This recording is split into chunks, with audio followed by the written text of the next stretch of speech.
There are two ways you build a winning team right now in the NFL. We've seen this over the last while. You either have an elite quarterback or you have a quarterback on a rookie deal, and ideally both.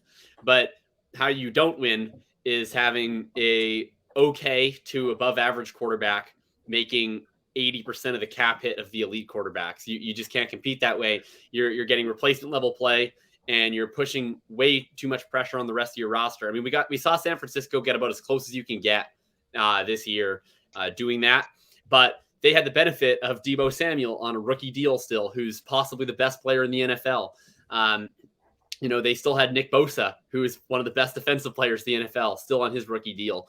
And unless you're hitting at a really high level on rookie contract superstars across the rest of your roster, which just is hard to do, then you really need either that elite quarterback play that elevates you, or you have the quarterback on the rookie deal like a Mac Jones. In best case scenario, you're the Bengals, where you have an elite quarterback on a rookie deal in Joe Burrow, right? Then you have the best of both worlds. So yeah, I think these teams, especially in the AFC, right, where you have Burrow and Herbert and Mahomes and Allen and Lamar. I mean, if you're the Titans, with Tannehill, if you're the Colts with Wentz, if you're the Browns with Baker, like you seriously have to look in the mirror and say, okay, we're bringing a knife to a gunfight here. And are we really seeing a path forward where we can get by with mediocre quarterback play? I think it's going to be difficult. We haven't even mentioned in this entire conversation one of the guys who's starting in the Super Bowl.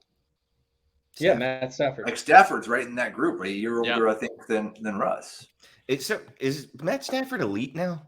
Well, that's the question. Yes, if he's not, he always has been. Ruins the two-path thing Jacob said. I think he is elite. I think Stafford is elite. $400 billion spent on the salary cap somehow. So there is that path where you basically are committing fraud somehow against the salary cap, and you're just like, I don't care what the hit is. We don't need rookie picks. We don't need timeouts. Which is kind of what Tampa did last year. Like nobody could understand how Tampa could have all those additions. So it's not sustainable, right? We've seen that, I think, in Tampa. We see like, all right, it's done after 2 years. I wonder how long it's going to be sustainable in LA.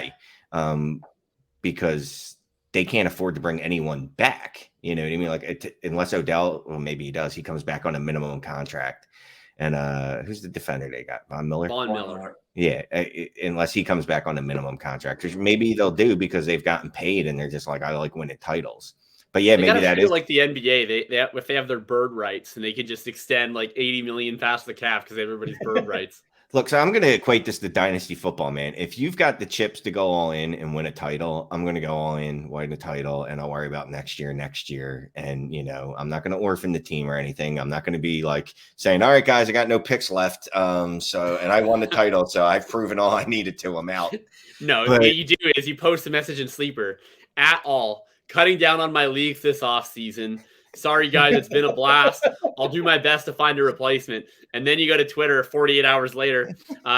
Hey, guys, new $50 startup. Anyone want to join?